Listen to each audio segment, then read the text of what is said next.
Presented by Prize Picks. Get $50 instantly when you play $5 with the promo code. Welcome to Light Years. Andy Lou, the Warriors season has officially started. I feel like it's been a long road here, but the Warriors win on opening night against the Portland Trailblazers. 139-104. Woo! We are here. We are here. It is real. Warriors start season. And you know what? I thought there was a lot of fun stuff in this game, a lot of interesting stuff to get into. But end of the day, winning by 35 on opening night, can't write it up better than that.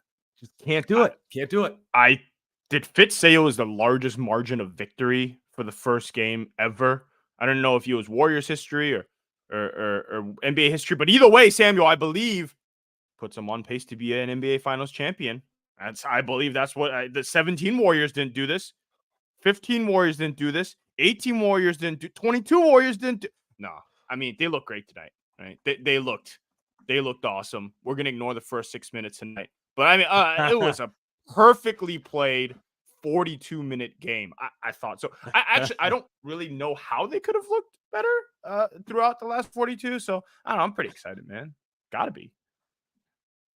No, for sure. They looked excellent. I mean, like my first take on tonight's game was preseason wasn't a total lie, at least to date. Like we're gonna see them play better teams. Portland's going to the lottery. They're not a great team, but you know what? Yeah. Another blowout again, like beating anyone by 30's good. And they looked like the same team they looked like in preseason. You know, the depth is impressive on this team. Like they're not a top heavy team. You know, we spent all off season arguing about second options and we can still do that, but it's just like the depth of this team is strong. Like the veterans they brought in, like, I don't know how Steve played 12 guys, if I'm honest with you. Like, I really don't know how.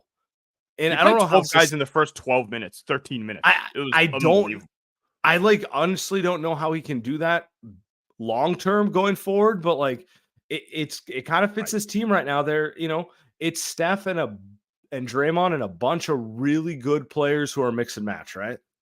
We came into the season thinking they would churn out wins against teams like the Portland Trailblazers. And if you look at the schedule, if you look at the Warriors schedule, they play Utah, the Clippers, New Orleans, and Houston and Washington. You're sitting there and you're just going, look, I'm not saying they're going to win. They're going to beat each and every one of those teams. But look, if they're not playing Boston and they're not playing OKC and they're not playing throw me a team that's really Minnesota lost, but like the top teams, like if they're not playing the top 3 or 4 teams in the NBA, like if you're talking a mid-October, November, December game, Sam, like they should win those games. And that's what it was tonight. Tonight they could have played this game without Draymond and Steph, probably still would have won it. Maybe they win it by now like you're 8, just 10 heat checking, but that's a bad Portland team. Now that's not going to be the case when they play Utah, even though Utah is like whatever, right? But they're not beating those guys without Steph and Draymond for sure. But I like games like this, like tonight. It's Steph played 25 minutes and Draymond played 20 minutes. Last season, Steph plays 34. This game, and you and I are sitting here after the game, like, what did we just want? They won the game. Would have won the game by 10 points, right? But we would have sat there pretty frustrated, like, what just happened? Instead, this season, what we're seeing already is that, like you said, 12 guys, and all 12 guys are better than what Portland's terrible, man. They've got some really bad, and the good players that they have are also really bad, like Ayton. And I'm not too big of a fan of Simons. Denny's cool, but he's a role player. It's like they're a bad team. But yeah, I was wrong on Scoot. Right, just horrible. Let's start on Steph. Actually, I was gonna go in a different direction, but it's actually a perfect example for what we saw tonight. He didn't play bad, but he didn't particularly stand out either. I mean, it's just like a ho-hum game, and it's like he didn't. First off, only Steph can have a borderline triple-double, and I'm coming on here going, oh, it's a ho-hum game, you know? So I guess it's kind of who he is, but, you know, 9 rebounds, 10 assists, 17 points. He didn't really shoot the ball that much, 10 total shots, 25 minutes.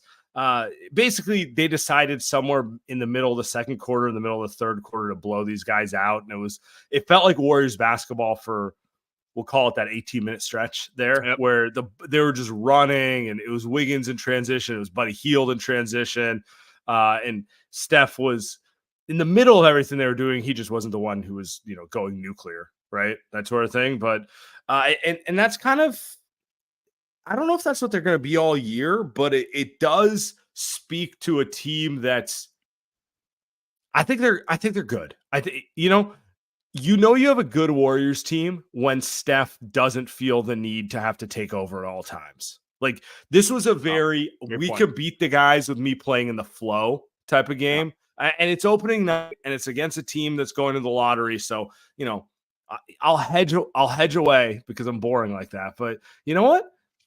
You can only play who's in front of you, and they did their thing. I love that point. It would have been concerning if Steph felt like he had to come out and chuck. Pretty concerning if he had to do that. We've seen that. He hates doing that. He never does that. We sit here and the Warriors will lose 3 games in a row, and then Steph will come out and he'll go for 18 in the first quarter, and you're like, okay, like they've got to win this game. He was not going to do that tonight, and the fact that he doesn't have to do that is a good sign. You're right. Apparently that's Buddy Hield's job, by the way. No, right. Like Buddy, for me, Buddy was the fun part. Like, I've been joking about like Buddy, being better than Clay at this stage of his career, or Buddy, being a little better than everyone expects. But like at this point, I'm just looking at this. I'm like, man, I won't be surprised Steve Kerr gets a little more out of him than you'd expect from anyone else. He just looks tailor-made to play in this offense.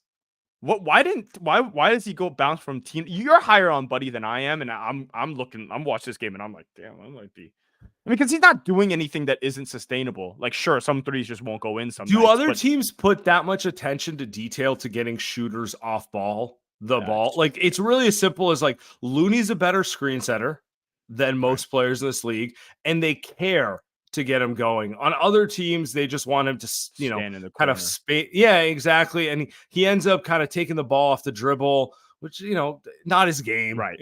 That sort of thing. And it ends up in like, obviously he could shoot the ball. He's always going to be able to shoot the ball. Like that doesn't change, but it does feel like this offense is really geared towards getting shooters going. And he's the second best shooter on the team. No one's going to debate that. So, I don't think he's going to shoot it at 70%, which is what he's doing right now, but I think 44% and like being a flamethrower, and he's not going to average 20 because I don't think they're going to play him enough to, but like 15 points in 23 minutes a game or something crazy like that. Like I think that's totally sustainable.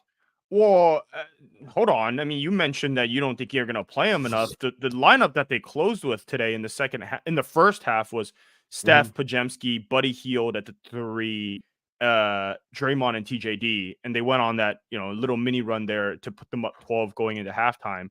And I'm sitting there, I'm laughing because I'm like, oh, this is the lineup that Steve trusts. You can kind of tell, right? Coaches will show you who they trust in those moments, and that was the lineup. And now, like second half, they ended up blowing the doors off with totally different lineup. But like when the game was somewhat in doubt, Buddy Hield was on the court. Like, that's pretty cool. I did not think that was going to happen. Like, I do think now moving forward, like, as much as they can keep them on the floor, especially defensively, they are.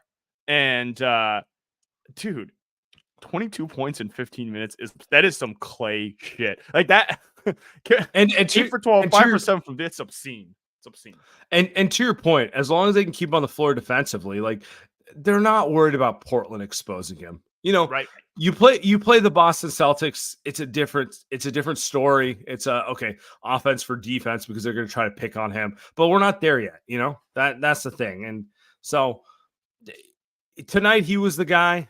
I thought he was phenomenal, and it's fun to see these veterans come into this to the Warriors, and we're very hard on Steve.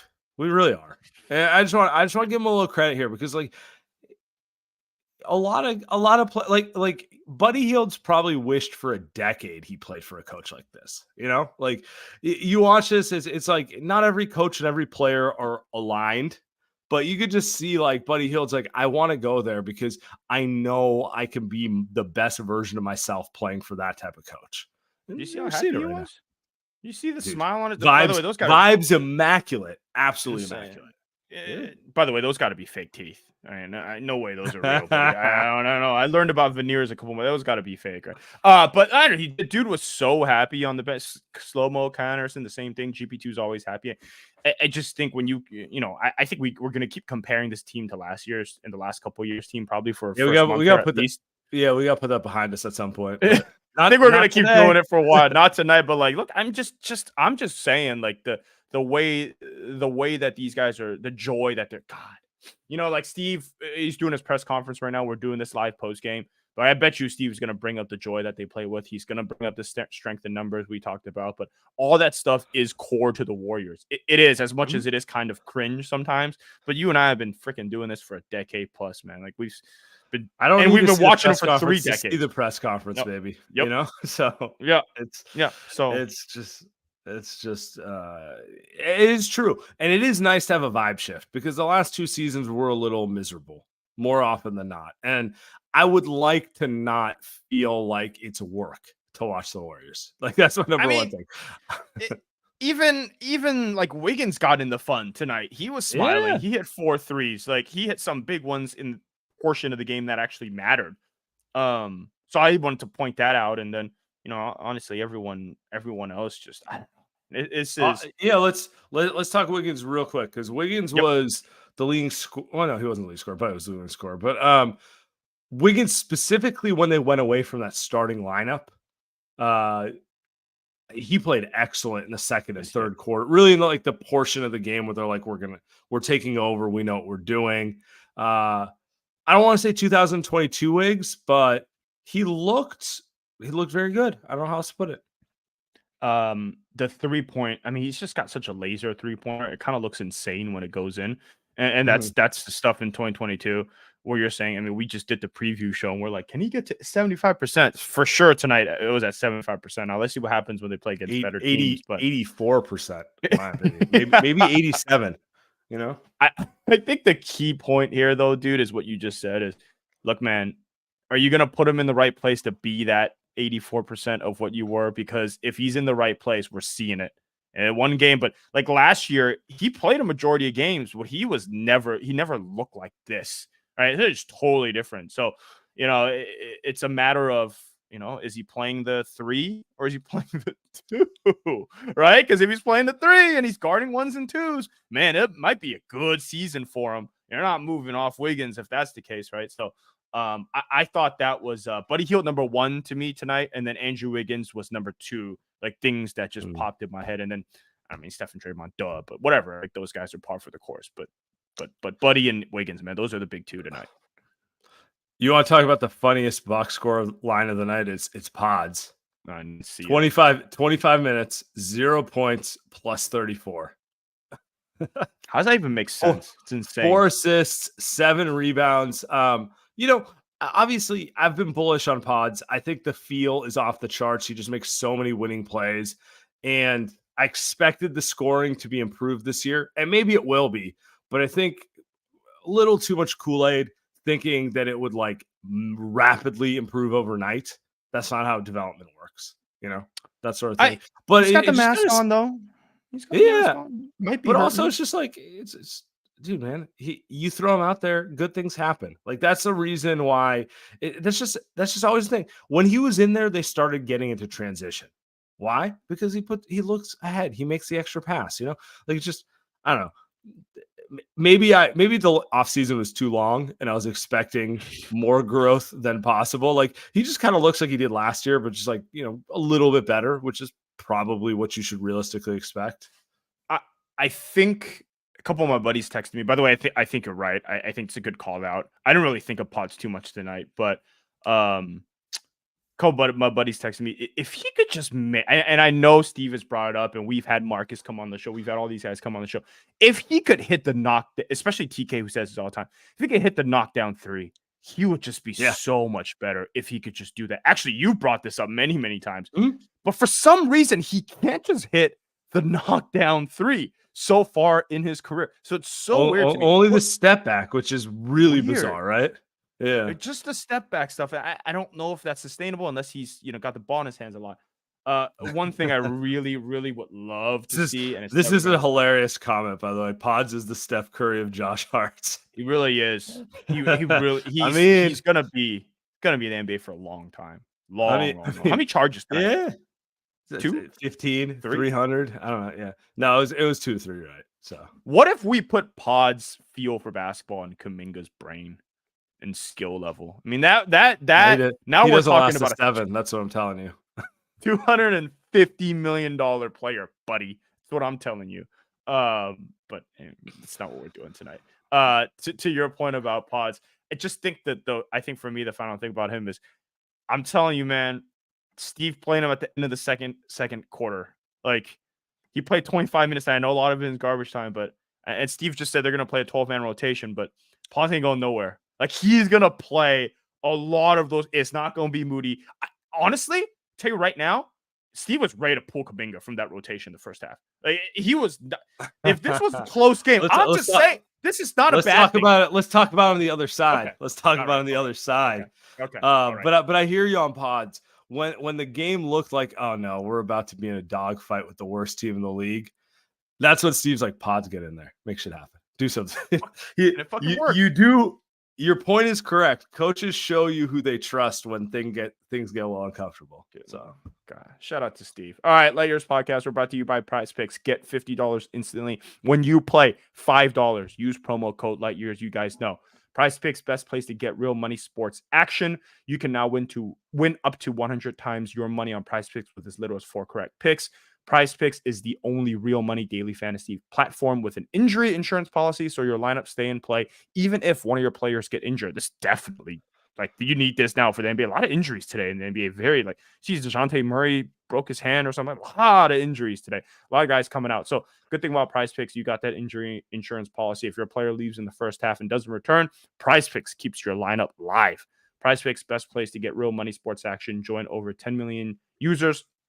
Sign up today. Prize Picks invented the flex play, which means you can still cash out if your lineup isn't perfect. You can double your money even if one of your picks doesn't hit. And Prize Picks puts its member first, so all withdrawals are fast, safe, and secure. When my picks hit, I can get my money in as quick as 15 minutes.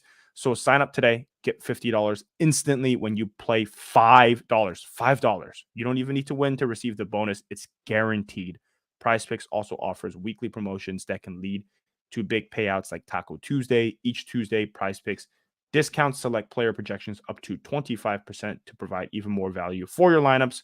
Download the app today. Use code LIGHTYEARS to get $50 instantly after you play your first $5 lineup. Prize Picks, run your game. It's funny. Light Years Podcast, we are brought to you by Game Time. Game Time is an authorized ticket marketplace of Major League Baseball, which makes getting tickets faster and easier.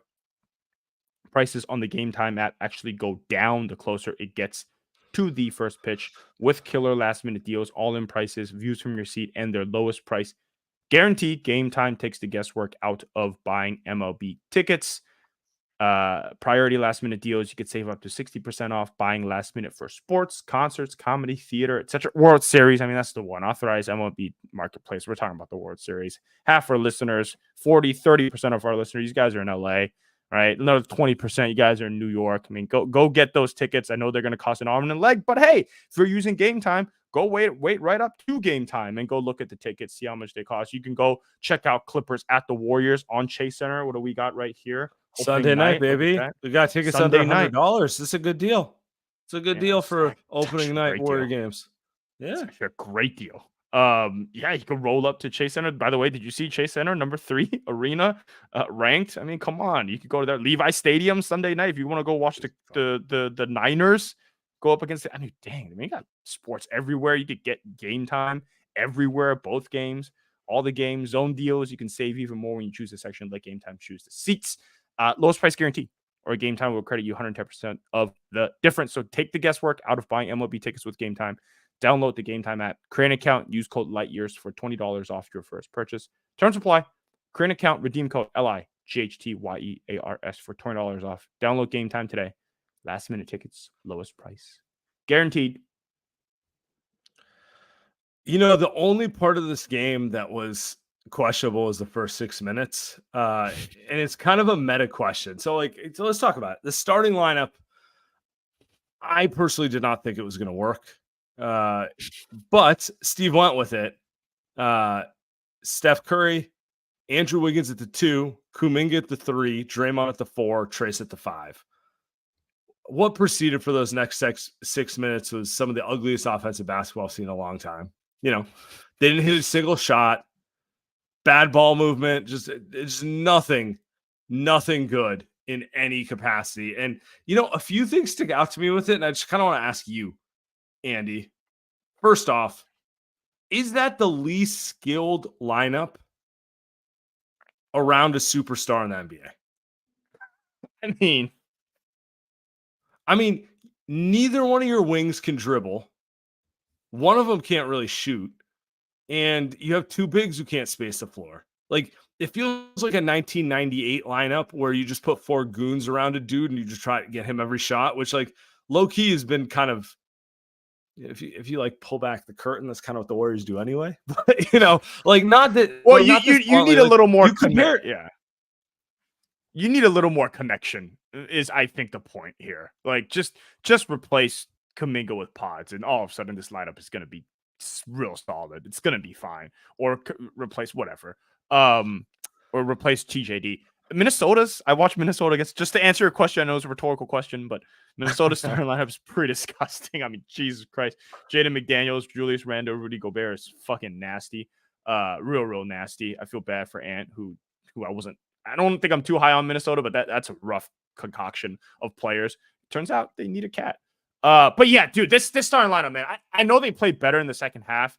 I think that was more so because Draymond played hellish defense. It was unbelievable what he did. He basically said, I'm just going to get stops against these guys because they're terrible. I'm just going to own this. I don't know what to say about that. I guess here's my question to you for Friday. Are they going to start with this 5 again? Probably.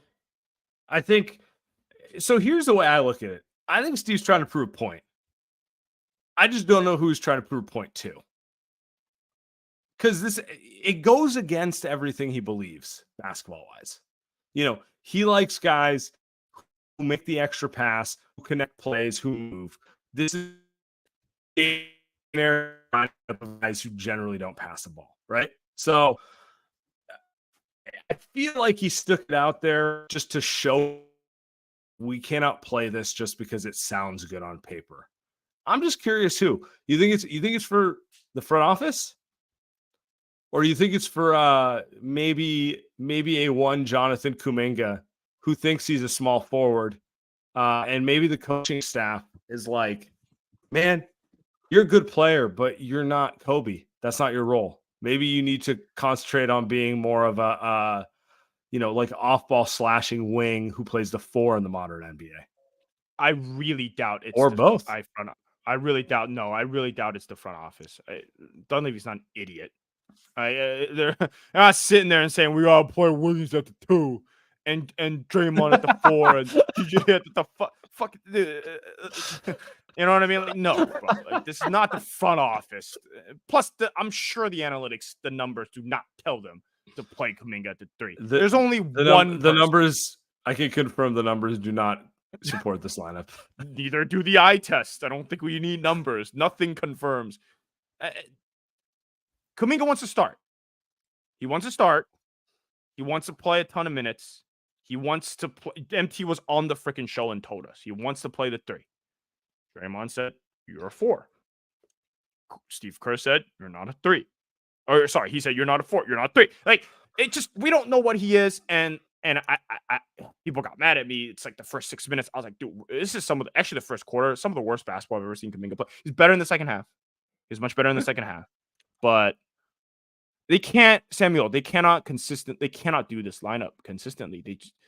There's so many lineups that they can do that'll work. They have 12 players. They have a lot of shooters. Put some shooting next to Kuminga. He'll be unlocked. We've seen it. This is ridiculous. His best stretch last year was when he played the 4 And he doesn't need like basically when he gets to play the 4-5 on offense and they space around him, like no one's guarding him. No one. 58, 59% from the field, from two. He is a mismatched nightmare. But if you're asking him to be a perimeter player with two bigs, he's not that. That's not a skill set right now. That's just maybe one day, but like, and who knows? Like, I'm skeptical, but that's not who he is right now. You see it when a lineup like this comes out, and it's turnovers, it's slow decisions. Like, he's not point guard. He's not point forward. You know, so. And what are you supposed to do? Let me ask you, like, what are you supposed to do? Are you supposed to bench Wiggins? Because Wiggins is a better defender and he's a better shooter than you. So what he can't do is he can't get to the hole as well as you. That's the only thing. But in order to connect the 5-man lineup, he's better. So are you supposed to sit TJD? But you don't want to play Draymond at the 5, right? To start games, especially game 1 of the season. Yeah. So what are you supposed to do, right? Because if I just told you they just took Kuminga out the lineup, put Pods in, or let's just say Melton, put Melton in, things flowing. That 5-man lineup is flowing, It's especially cleaner. if It's Wiggins going much to play like cleaner. this. It's that simple, and I think that answers your question. Like, why is Steve Kerr playing this lineup? I thought we were over this. Clay's gone, but What? I don't know. But what do you do with him? Because if you bring him off the bench, he's going to be disappointed, and it also kind of kills the asset value. But if you want to start him in a way that's successful, you got to play small, which it seems like is a priority for them not to do 24/7 this year. And Right. maybe that's Draymond. Draymond wants to play next to Trace or Looney. Seems like he really likes Trace. I honestly, they play really well together, so I totally get it. It makes sense. It saves his body. It makes them match up better with other teams. Like they have a little more positional size. So like there's nothing wrong with it or anything, but it puts Kuminga in this odd man out situation. You know, it just does. If you want him to be his best version of himself, you're going to have to play small. And if you don't want to play small, he has to suck it up and realize he's a 20-minute per game off the bench guy. Yeah, it's not happening. It seems like they're not ready to make that decision. I mean, the third option is you just move him for a player who fits your system, but we're not going down that road right now. Yeah. Seems like to me, it seemed like Steve was trying to buy time on a decision. He's like, look, I'll give it a try. I don't think it's going to work, but I'll give it a try. And if you prove me wrong, I'll be happy. And if you don't, we're going to have to like come to some sort of compromise here positionally, right? And this was reported, by the way, by Slater. So this is again, I always reiterate this. People come at us. This was reported that Steve Kerr, Jonathan Kuminga are still working through how they want to coexist together. I don't think it's gonna ever work because they have very differing ideal. And I'm gonna choose Steve Kerr's side because I think Steve Kerr's right. And you said everything. I'm not gonna repeat what you just said. I just think they don't have a choice. So we're in a holding pattern, which means we're gonna have this conversation every week until he figures it out and he figures out how to defend, figures out how to dribble, figures out how to make better decisions on the ball. Or like you said, they just bench him or play him at the 5, like one or the other. Because I don't think there's any other options right now. And again, I think the other way, kind of not to ruin the vibe, is that like this is game 1. He was really good for a large majority of last season. I don't think he's regressed. Yeah. That'd be insane. So there's a lot of, I think, still upward mobility for him to do. I guess the best question here, and maybe I'll pose this and we'll see how much how we answer this throughout the season. My question is, do they actually need him? That'll be my question. So here's why it's maddening for me. Because he is still this, in my opinion, he's the second best scorer on the team in terms of just advantage creation. Like if you put him at the 4, he does command 2 bodies. He's impossible to stop one-on-one. He does have certain gifts which are just hard to teach. So I want to explore it just in context of this roster. Whereas, like, I mean, I'm not trying to put anyone down, but like the rest of the team is a lot of guys who are like, know your role. Like, I'm a role player. I know exactly what to do. Like, Moses Moody is a better player than him because Moses Moody knows who he is. He also knows who he isn't, which makes it easier to play him. Moses Moody's not going out there going like, you know what, Steph, I got this. Like he knows who he is, right? So I'm still interested. Fair I'm enough. still interested in exploring it, but Fair enough. because I just think their upside's too low without it. But with that said, it's very realistic that the upside never hits, and you're just kind of chasing this mythical idea forever, and it's not actually making you better. Like that's also a very realistic possibility. I'm not discounting that. I think a good comp is the player that we watched the Warriors play against tonight. And people brought it up, and we've brought it up before. It's Jeremy Grant. It's a great comp. I think it's a great comp in terms of I think what he probably will end up being. It's just he's gonna score a lot of points. He's gonna make a lot of money. He's gonna make, and I'm sure that's important to him. It'd be important to me. He's gonna make a lot of money in the NBA, but he's gonna score a lot of points, and he's gonna score inefficiently. And if he wants to be a first or second lead scorer, he's gonna do it on a team that sucks. And I think and I think Jeremy Grant at some point maybe needs to realize that if he plays a role, he's probably going to be better. I don't think Jeremy Grant cares. I mean, he's on Portland. He doesn't seem to give a shit. So he shot 18 times tonight, 16 points. I mean, love it. I'm sure he loves it. But I think that's Kuminga. I think that's what I'm not saying 16 points and 18 shots, but that type of player, I think is what he wants to be. And that's tough for the Warriors. So I don't know. It's we'll see. I haven't changed my tune. I'm standing on how I feel about it for years now. So I think it's not any different. I mean, it becomes because I've been big on the let's just see what he has because I don't think this is good enough.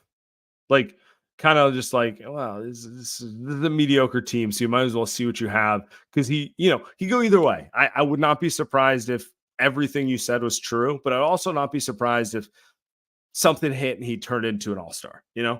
So I was just kind of in the, well, if we're not going to go get an established guy, we might as well just gamble and see what we what could happen. But the thing is, the more I watch this team, the more I'm like, man, they might win 50 games. Just sticking to the script.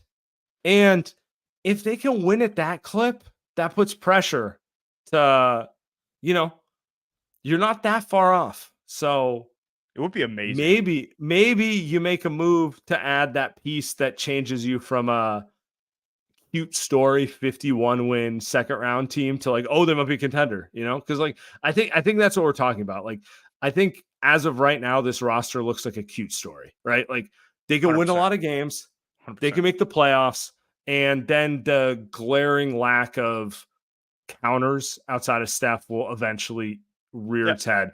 But right. You're in that mix and you add one extra player, all of a sudden contender. Because that's my NBA take watching every team this week is like, this is not a dynastic league right now. This is a bunch of 50 to 55 win teams that are good. I think Boston's very clearly the best team. Watched that game last night. Very, very clearly the best team. I mean, they are amazing. But it's long season. And I think we're going to watch OKC tomorrow, but I think it's safe to assume that they're going to be by far the best team in the West. Outside of that, I got nothing for you. You could tell me Dallas is winning 46 games. I would not be surprised. The Suns tonight, you could tell me they're winning 44. Would not be surprised. They do not look great. So it's you're right. A lot of these teams are in that 44 to 50 win zone, and the Warriors are right there with them. I guess final thing here on the Kuminga piece is if you're a team that is trying to trade a player and you want to get Kuminga back, what does it say that team wants to trade you Kuminga when they're trying to win a chance? Like they're trying, you know what I'm saying? Let's say, for example, I'm the, I know Lowry's, but I'm just using Utah. If I'm Utah and I'm like, well, you want to go win, you want to go make the second and third round, but you want to trade us your best young player. You know what I mean? The trade value doesn't really sync up there. Yeah, But I don't think those are the teams you're really talking about. It's got to be a team going in a different direction. yeah, tanking. I mean, Utah might be tanking. But yeah, I mean, obviously it won't be Utah, right? But Well, Miami looks like they're gonna fucking tank. I'll tell you that. They look fucking dreadful. So maybe good, we're good. exactly. That's who we need. You need, like, honestly, if you think a trade is what this team needs, you need a team who, a month into the season, they're like, it's not our year. It's not our year. This is the time to hit a little reset. Everyone's going to be a little disappointed for 6 months, and then we move in a different direction. I'm saying, You're not making a trade with the Oklahoma City Thunder or the Dallas. You're not going to be like, hey guys, Jalen Williams for Kumin. Like, it's not happening. It's got to be a team who's like, they're 15-20, and they're sitting here going, man, we should just go the other way. New segment. We're gonna do a Miami Heat watch this season. Miami Heat watch? tonight lost. Yeah, we're gonna do Heat watch. They lost by 20 points tonight to the Orlando Magic at home. You know what's funny is I was watching the first half and it was a tie game. Yeah. Paolo took over. I mean, he's awesome. Looks like he's gonna have the leap. But Also, Butler, Jimmy, Max our guy, Franz, baby. Yeah, and Franz looked awesome. Yeah, let's be clear. But Jimmy 1 for 8, our guy. So same as Kuminga. I think they played about the same level of basketball tonight, Kuminga and Butler. So, but hey, we'll still take them. I can't quit Jimmy. That's my guy. That's Miami Heat watch. I'm on the bandwagon. All right, we're gonna end it here. Appreciate everyone. It's been a long day. But we'll be back after the next game. Friday. Bye.